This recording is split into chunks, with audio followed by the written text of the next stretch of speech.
Hello all, welcome to my channel. ఇప్పుడే భారతీయుడు 2 cinema చూసి వచ్చాను. ఈ సినిమా చూసాక కంబ్యాక్ శంకర్ గారు అనిపించింది. అసలు ఇన్ని పాటలు ఎందుకు? సర్లే, ఇప్పటికే మీకు అర్థమై ఉంటది నాకు సినిమా అయితే నచ్చలేదు. బట్ డీటెయిల్ గా చెప్తా. ఈ సినిమా చూడడానికి మెయిన్ రీజన్ డైరెక్టర్ శంకర్ మళ్ళీ ఒక మంచి కంబ్యాక్ ఇస్తారని నమ్మాను. కమల్ హాసన్ గారు మంచి ఫామ్ లో ఉన్నారు. అండ్ భారతీయుడు సినిమాకి ఇది సీక్వెల్ పార్ట్ 2 గా వస్తుంది. ప్లాట్ విషయానికి వస్తే, Siddharth and friends YouTube channel పెట్టి సోషల్ ఇష్యూస్ మీద వీడియోస్ చేస్తూ ఉంటారు. Over a period of time భారతీయుడు అవసరం ఇండియాకి కావాలని కంబ్యాక్ ఇండియన్ అని చెప్పి పిలుస్తారు. ఆ తర్వాత వాళ్ళ లైఫ్స్ ఎలా ఇంపాక్ట్ అయ్యాయి అనేదే సినిమా. ముందుగా పాజిటివ్స్ మాట్లాడుకుందాం. ఫస్ట్ హాఫ్ లో కంబ్యాక్ ఇండియన్ అనే సాంగ్ ఉంటది. అక్కడ వరకు సినిమా బానే ఉంటది. ఆ సాంగ్ కూడా బానే ఉంది. And coming to second half 30 minutes pre climax కి ముందు ఒక ఎపిసోడ్ ఉంటది, ఎమోషనల్ పార్ట్.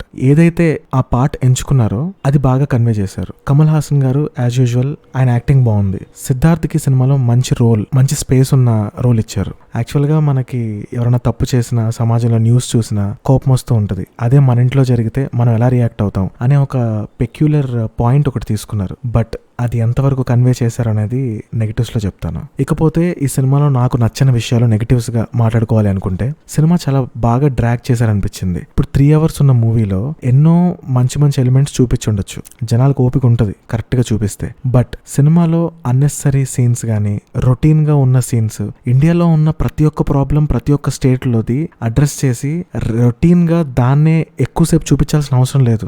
1-2 ఇష్యూస్ కరెక్ట్ గా చూపించినా చాలు, ఆ ఎమోషన్ ఫీల్ అవుతాం. బట్ ఆ సీన్ డ్రాగ్ అయిన విధానం చూసి బోర్ కొట్టిద్ది. యాక్చువల్ గా థర్డ్ పార్ట్ అవసరం లేదనిపించింది. ఎందుకంటే సినిమా అయిపోయేటప్పుడు లాస్ట్ ఎండ్ క్రెడిట్ సీన్స్ ఉంటాయి. ఆ టైంలో భారతీయుడు 3 గురించి కొన్ని గ్లిమ్సెస్ చూపిస్తారు. కమల్ హాసన్ గారి young look, Kajal, war scenes గానీ అవన్నీ బాగున్నాయి. ఆ గ్లిమ్స్ లో ఉన్నదంతా చూస్తే ఇదంతా థర్డ్ పార్ట్ కోసం దాసి సెకండ్ పార్ట్ లో ఏం చూపించాలనుకున్నారు అని అనిపించింది. వెరీ మైన్యూట్ సబ్జెక్ట్, దాన్ని ఎక్కువ లాగి చాలా బోరింగ్ అనిపించింది చూసినప్పుడు. ఇంకొక విషయం, ఈ సినిమా చూస్తున్నప్పుడు బాబీ సింహ క్యారెక్టర్ ఉంటది. అదే మనకి ఫస్ట్ పార్ట్ లో సిబిఐ ఆఫీసర్ ఉంటాడు కదా, పెద్ద ఆయన.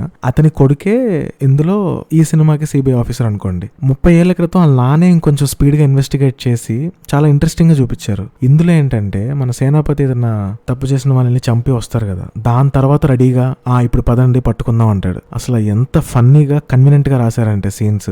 అంటే ఇంత ఫాస్ట్ మూవింగ్ వరల్డ్ లో ఇంత టెక్నాలజీ, ఇంత సీసీ కెమెరాస్ కానీ ఇవన్నీ ఉండగా ఇన్వెస్టిగేషన్ కొంచెం ఇంట్రెస్టింగ్ గా, ఎంగేజింగ్ గా చూపించచ్చు. మరీ కన్వీనియంట్ గా రాశారు సీన్లు. అండ్ సినిమా మొత్తంలో మార్నింగ్ నేను 9-10 షోకి వెళ్ళాను. సో మార్నింగ్ సినిమా అంటే ఇష్టం ఉన్న వాళ్ళు, ప్రేమ, అభిమానం ఆ ఇదిలో వస్తారు కదా. అసలు సినిమా మొత్తం సైలెంట్ గా ఉంది. థియేటర్ లో ఒక్క హై మూమెంట్ లేదు. నాకే అనిపించలేదు. అంటే థియేటర్ అంతా సైలెంట్ గా ఉంది. ఏ సీన్ కి ఎమోషన్ అనేది పండలేదు. యూజువల్ గా నేను కొంచెం ఎమోషనల్ పర్సన్.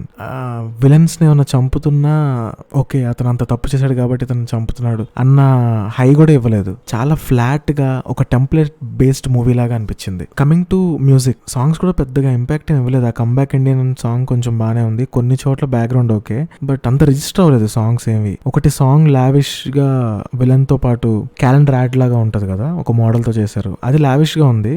బట్ ఓవరాల్ గా ఆ సౌర సాంగ్ కూడా ఇందులో లేదనుకుంటా. అది పార్ట్ 3 అనుకుంటా. నాకైతే ఎక్కడ అది అంతగా వినిపించినట్టు అనిపించలేదు. ఓవరాల్ గా అయితే నాకు సినిమా అంతగా నచ్చలేదు.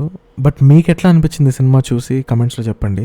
మరిన్ని చిత్రం చెప్పిన కబుర్లతో మళ్ళీ కలుద్దాం. ఇక ఉంటా మరి.